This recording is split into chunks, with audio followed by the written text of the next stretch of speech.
Bismillahirrahmanirrahim. Assalamualaikum warahmatullahi wabarakatuh.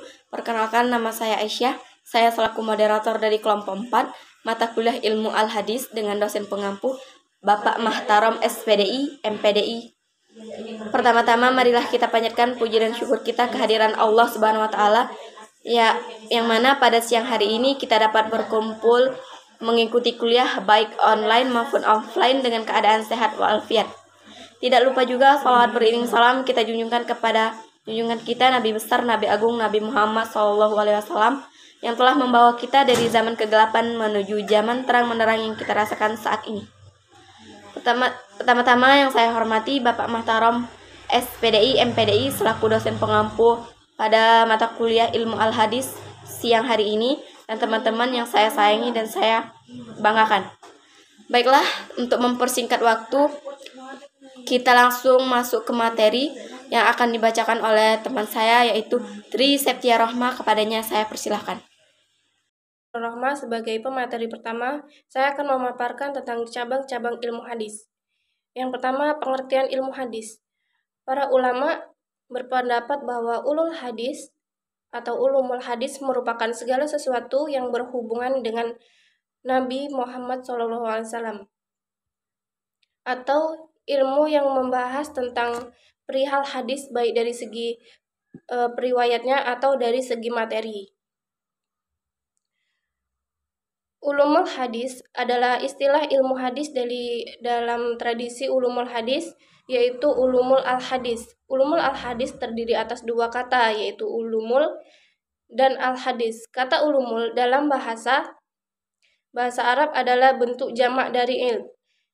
Jadi berarti ilmu-ilmu, sedangkan al-hadis di kalangan ulama hadis berarti segala sesuatu yang disandarkan kepada Nabi SAW. Adapun pengertian hadis secara termologis menurut ahli hadis yaitu segala ucapan, segala perbuatan dan segala keadaan atau perilaku Nabi SAW. Dengan demikian, ulama hadis adalah ilmu-ilmu yang membahas atau berkaitan dengan hadis Nabi SAW. Ilmu hadis terbagi menjadi dua cabang, yaitu yang pertama ilmu hadis riwayah dan yang kedua ilmu hadis dirayah.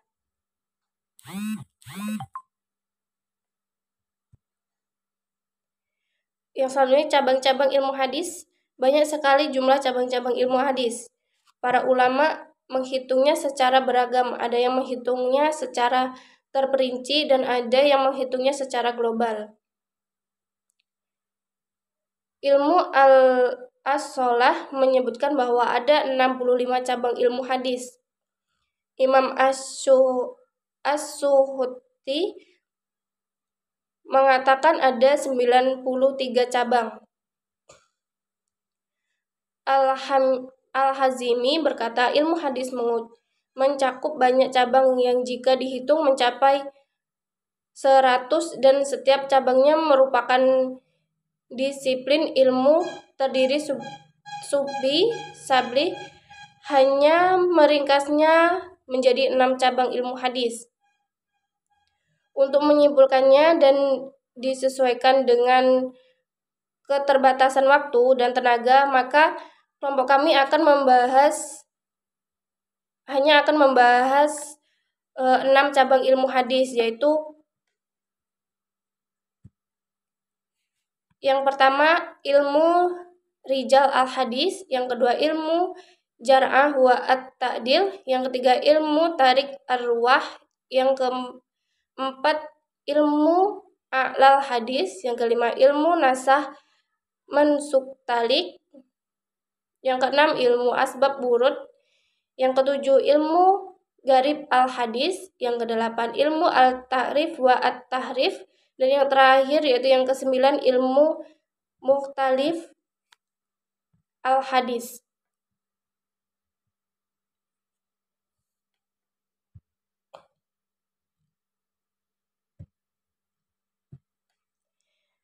Baiklah, yang pertama ilmu jar'ah wa at-ta'dil.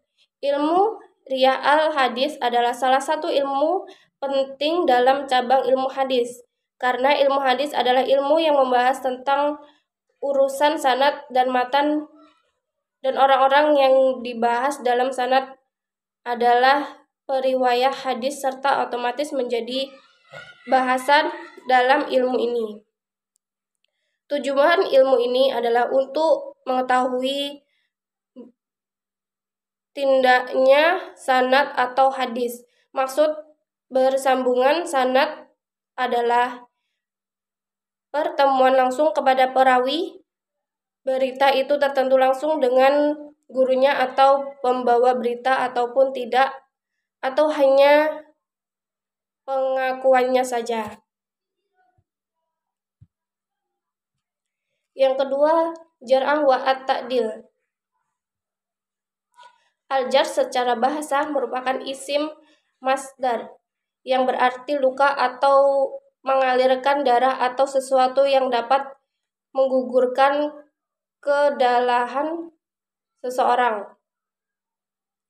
Al-jar wa ta'dil adalah ilmu yang menerangkan tentang cacat-cacat yang dihadapkan kepada para perawi dan tentang penta. Kegunaan ilmu jar'ah wa at-ta'dil berguna untuk menentukan kualitas perawi dan nilai hadisnya. Membahas sanad terlebih dahulu hanya mempelajari kaidah ilmu jar'ah wa at-ta'dil.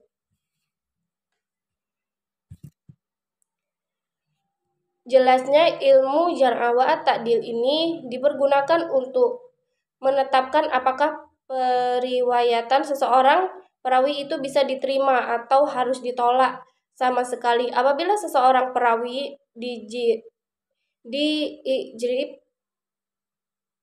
oleh para ahli rawi atau cacat, maka periwayatnya harus ditolak.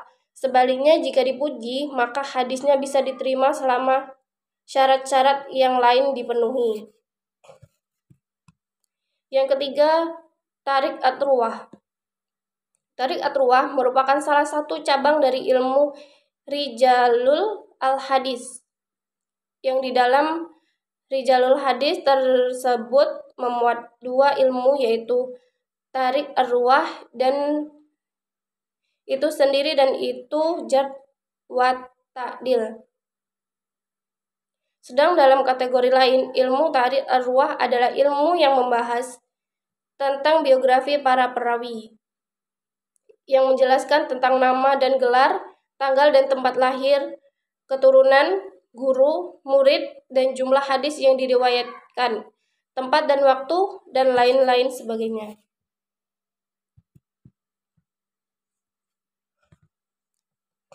Ada berbagai macam jalan yang ditempuh para pemegang sejarah perawi hadis. Di antaranya, yang pertama, ada yang menulis sejarah para perawi tabakat demi tabakat, yaitu orang-orang semasa kemudian orang-orang semasa pula.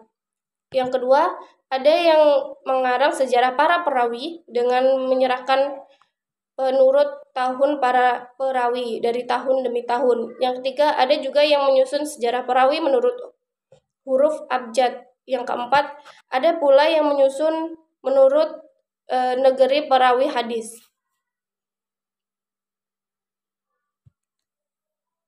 Baiklah, selanjutnya akan saya perserahkan kepada Aisyah. Di sini saya akan melanjutkan materi yang telah dibaca oleh teman saya. 4. Ilmu ilal hadis. Para ulama ahlul hadis, biografi ahlul hadis, para sahabat, tabi'in dan tabi'un beserta keluarga Rasulullah Shallallahu alaihi wasallam. Ilmu ilal hadis adalah jamak dari kata ilah yang berarti penyakit. Ilah menurut istilah ahli hadis adalah suatu sebab yang tersembunyi yang dapat mengurangi status kesahihan hadis, padahal akhirnya tidak nampak kecacatan. Sedangkan ilmu ilal hadis adalah ilmu yang menerangkan sebab-sebab tersembunyi dan tidak nyata yang dapat merusak hadis. Cara mengetahui ihlal hadis adalah dengan mengumpulkan beberapa jalan hadis dan mencermati perbedaan pewarinya dan ketabiin mereka yang dilakukan oleh orang yang ahli dalam ilmu ini. 5. Naskah mashuk. Kata naskah dan mashuk merupakan bentuk perubahan dari kata nashak mendasar dari kata kerja nashak. Kata nashak sendiri mempunyai banyak makna, yakni terdapat syarat-syarat yang diketahui, yaitu 1. Hukum yang mashuk adalah hukum syahara. 2. Dalil penghapus hukum tersebut adalah kitab sahari. 3. Kitab yang dihapus atau yang diangkat hukumnya tidak terikat atau dibatasi dengan waktu tertentu. 6. Ilmu asbab wurud. Asbabul al-wurud al-hadis merupakan susunan idafah yang terdiri dari 3 unsur kata, yaitu asbab, wurud, dan al-hadis. Asbab adalah bentuk bentuk jam atau plural dari sabab, yang berarti dengan kata al-hab atau tali, saluran yang artinya dijelaskan sebagai segala yang menghubungkan suatu benda lain dengan menurut suatu benda lain, sedangkan menurut istilah adalah segala sesuatu yang mengantarkan pada tujuan. Menurut Hasbi Asy-Syidik, asbabul wurud adalah ilmu yang menerapkan sebab-sebab. Nabi menuturkan sabdanya dan masa-masa Nabi SAW menuturkan itu. Sebab datangnya hadis dan munasabahnya. Macam-macam asbabul al-wurud. 1. Sebab yang berupa Al-Quran. 2. Sebab yang berupa hadis. 3. Sebab yang berkautan dengan para pendengar di kalangan sahab. Fungsi asbabul al-wurud.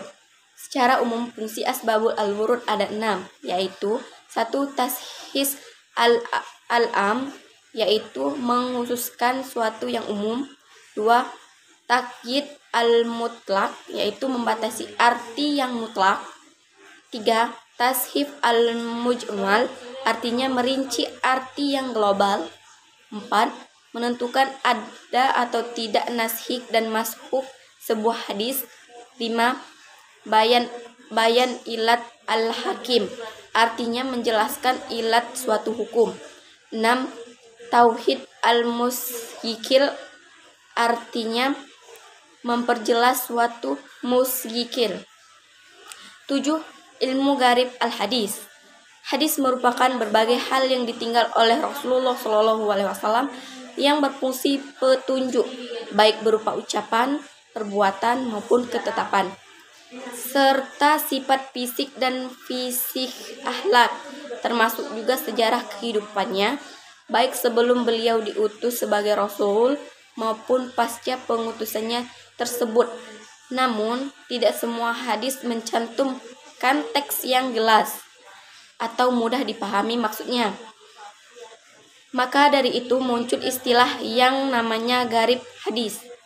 Garib hadis merupakan ungkapan dari lapas-lapas yang sulit atau rumit untuk dipahami, yang terdapat